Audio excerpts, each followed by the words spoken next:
इस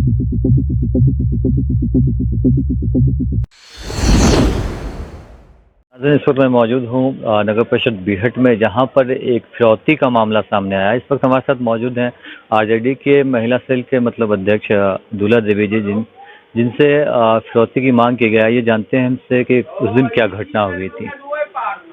हम नहीं रहे घर में, आकर घर पर धमकाया। 2 लाख रुपया कहाँ है, घर वाला नहीं है। किनको धमकाया? हमको घर पर आकर धमकाया। तो हमारा बहू निकला तो कहा कि किस बारन से आए हैं। कल के हम 2 लाख रुपया दीजिए, रंगबाजी टैक्स, न तो आपका घर जमीन है वो जोत लेंगे। कौन लोग थे? वो लोग है शमशा का, उसका नथिया वाली का बोलता है, और उसके साथ 3 गो लड़का था। जो एक लड़का चितरंजन नाम था और 2 को हम नहीं पहचाने। हम फोन पर हम बात उससे संपर्क हुआ, लेकिन पहचाने नहीं। और लोग कल 2 लोग को हम पहचाने, उसका नथिया वाली वो और रंगबाज है, रंगबाज को साथ रहता है। तो कल के सब जीव को मार कर हम खत्म कर देंगे। तो घर पर आकर इसकी जानकारी अपने थाने में दी? नजदीकी नहीं दी, थाना में नहीं दिए। हम हॉस्पिटल में थे। बिहार में वहाँ जंगल राज कायम हो गया है। जिस तरह की घटना या नगर परिषद की घटना की भी संबंध में आपने दूला देवी जी से जानकारी लिया, और यह घटना बेगूसराय जिले की बछवाड़ा प्रखंड हो, डंडारी प्रखंड हो, गढ़पुरा प्रखंड हो, बखरी प्रखंड हो, शामहो प्रखंड हो, साहेबपुर कमाल प्रखंड हो, मटिहानी प्रखंड हो, तेघरा प्रखंड हो, प्रत्येक मैंने इस जिले में जितने भी प्रखंड हैं, और प्रखंड की बात तो छोड़ दीजिए, संपूर्ण बिहार के कोई ऐसा गांव नहीं है जिस गांव में प्रत्येक दिन हत्या, प्रत्येक दिन बलात्कार, प्रत्येक दिन अपहरण, लूट की घटनाएं नहीं घटती है। यह सरकार जो है से डबल इंजन की सरकार पूर्ण रूपेण फेल हो चुकी है। ये महा जंगल राज कायम हो चुका है। संवैधानिक तरीका से हम लोग विरोध करते हैं या प्रशासन से मांग करते हैं। आज बिहार के जो भी पुलिस प्रशासन है सिर्फ एक काम में व्यस्त है, केवल दारू बेचना और दारू बेचने वाले से कमीशन लेना। पुलिस की इतने काम है। और ये जितने भी बिहार के आला अधिकारी हैं वो दारू के कमीशन लेकर मुख्यमंत्री जी तक पहुंचाना, इसका जीता जागता उदाहरण है। एक से एक दारू बेचने वाले या एक से एक हत्या करने वाले सारे लोगों के डायरेक्ट बिहार सरकार के मुख्यमंत्री हैं माननीय नीतीश बाबू से डायरेक्ट। अब आज की घटना हमारे बेगूसराय जिले में है। बेगूसराय जिले की घटना है आपके तेघरा प्रखंड अंतर्गत गौरा ग्राम पंचायत में, गौरा 1 ग्राम पंचायत में एक टुनटुन पासवान नाम के व्यक्ति को 50 अपराधियों के द्वारा हत्या कर दिया गया और सैकड़ों राउंड वहां गोलियां चलाई गई। पूरे वहां के दलित, पिछड़ा, अत्यंत पिछड़ा दहशत में है। और नीतीश कुमार की पुलिस के द्वारा अपराधियों की संरक्षण में गौरा में जुटी हुई है। जिसका हत्या हुआ उससे सूधी लेने के लिए भी पुलिस प्रशासन वहां नहीं है। नीतीश जी के शासन में पिछड़ा, अत्यंत पिछड़ा दलितों की हत्या करवा देंगे। यही स्थिति बिहार का है बना हुआ। लालू जी की जब शासन थी तो नीतीश कुमार जी वगैरह जो भी विपक्षी पार्टी के लोग के द्वारा जंगल राज का बराबर राग अलाप रहे थे।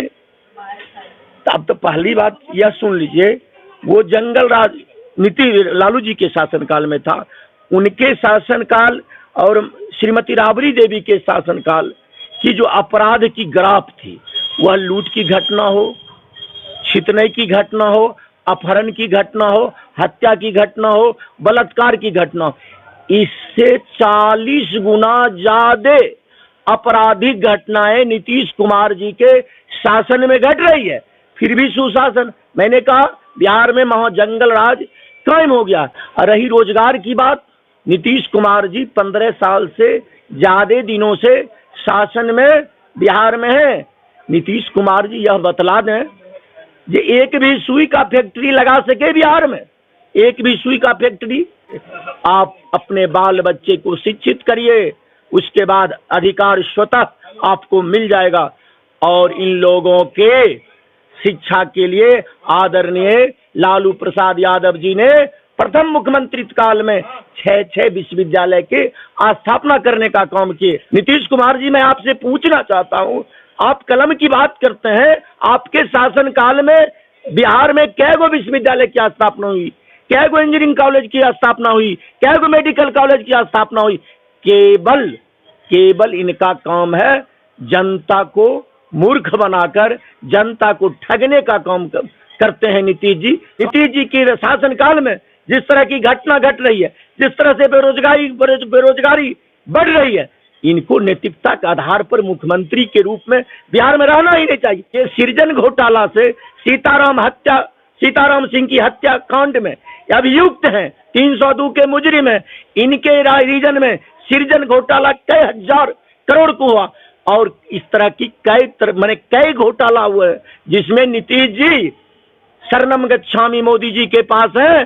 जब मोदी से जरा सा हटेंगे हमको जेल के सलाखों में भेज देगा। अपने सत्ता बचाने के लिए बिहार के जनता के साथ क्रूर मजाक नीतीश जी कर रहे हैं। जनता को लोकतंत्र को कुचल कर, ये लोकतंत्र को समाप्त करके तंत्र लोक के पक्ष में नीतीश जी है।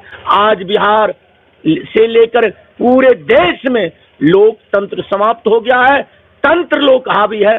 अब देश और प्रदेश में लोकतंत्र नाम का कोई चीज है ही नहीं। आपने विश्व बैंक से 76 अरब कर्ज लेकर कोरोना के नाम पर वैक्सीन बनाया।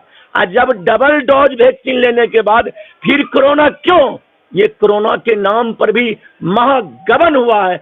दूसरा हिटलर हमारे देश में नरेंद्र मोदी जी हैं।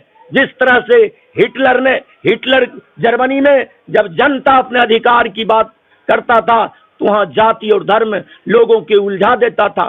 दूसरा हिटलर पैदा लिया है हमारे देश का प्रधानमंत्री नरेंद्र मोदी। जब लोकतांत्रिक तरीके से किसी अधिकार के लिए, अपना मांग के लिए लोग आंदोलन करता है, आंदोलन दबाने का बहुत बड़ा प्री प्लानिंग करते हैं। याद कीजिए सीएए एनआरसी के विरोध में जब पूरे देश में लोग आंदोलित थे, उस समय कोरोना गोदी मीडिया के द्वारा इतना बढ़ा चढ़ाकर प्रचार किया गया, उस आंदोलन को दबा दिए। अभी सरकार अडानी, अंबानी, अन्य पूंजीपतियों की देश में शासन चल रही है, जिसका जीता जागता उदाहरण है किसान। हमारे देश के अन्नदाता हैं। हमारे कवियों ने, हमारे देश के विद्वानों ने उन्हें भगवान का उपाधि दिया। आज आंदोलन करते करते हजारों किसान शहीद हो गए। सरकार का कोई प्रतिनिधि बातचीत करने की, उसका आंदोलन को दबाने के लिए आज देश में कोरोना बढ़ा चढ़ाकर गोदी मीडिया के द्वारा प्रसार किया जा रहा है। कोरोना के नाम पर बहुत बड़ा गबन किया गया है। जिस समय कोरोना रोग देश में विस्तार हो रहा था, आप एक साध हैं, साध बेचारे मरकज के संस्थापक, उनसे सबसे पहले उनके द्वारा ये हिंदू मुस्लिम के नाम पर कोरोना को उस समय बंटवारा किए थे और सबसे पहले देश में कोरोना के नाम पर 1 करोड़ चंदा देने वाला वो साध ही है। और वो चंदा साध जैसे लाखों लोगों ने कोरोना के नाम पर चंदा दिया, पीएम फंड में नहीं रखकर ट्रस्ट बनाकर जमा कर लिया। आने वाले दिन में ये आय व्यय की भी कोई आवश्यकता नहीं है। अब बताइए, जब चंदा मिला वो चंदा कहाँ है? फिर ये 76 अरब कर्ज लेकर विश्व बैंक से देश को कंगाल बनाने का काम कर दिए। अंग्रेजी हुकूमत से भी बदतर ही स्थिति हमारा हिंदुस्तान का है। अगर जब तक ये नरेंद्र मोदी पूरे जितने भी हमारे देश के सरकारी संस्थानें थी, सारे संस्थानों को बेचकर निजी कंपनियों के हाथ में, निजी व्यक्तियों के हाथ में बेचकर देश को पूरा गुलाम बना दिए हैं। यहाँ के अवाम, यहाँ के नौजवान, यहाँ के किसान अब जाग चुकी है। नरेंद्र मोदी और नीतीश कुमार जी को अब जाने का हमारी बात मोदी यादव जी से हो रहे थे, जो जिला राष्ट्रीय अध्यक्ष भी हैं। एनआरसी सीए का मुद्दा हो या फिर महंगाई से लेकर अभी कोविड-19 का जो दौर चल रहा है कि जहाँ चुनाव हो रहे हैं वहाँ मतलब कोरोना नहीं है, और जहाँ चुनाव नहीं हो रहा है वहाँ कोरोना के नाम पर लॉकडाउन करके नौजवानों को और स्टूडेंट को खास करके स्कूल से दूर किया जा रहा है। उनके अलावा जो हमारी बात हुई सबसे अहम मुद्दा ये है कि वो दूल्हा देवी से जो फिरौती मांगी गई है, इनसे हम प्रशासन से खास तौर पर रिक्वेस्ट करते हैं कि अपराधियों को आइडेंटिटी करके उन्हें जल्द से जल्द गिरफ्तार किया जाए। एनएन न्यूज़ के साथ मैं मोहम्मद आसिफ।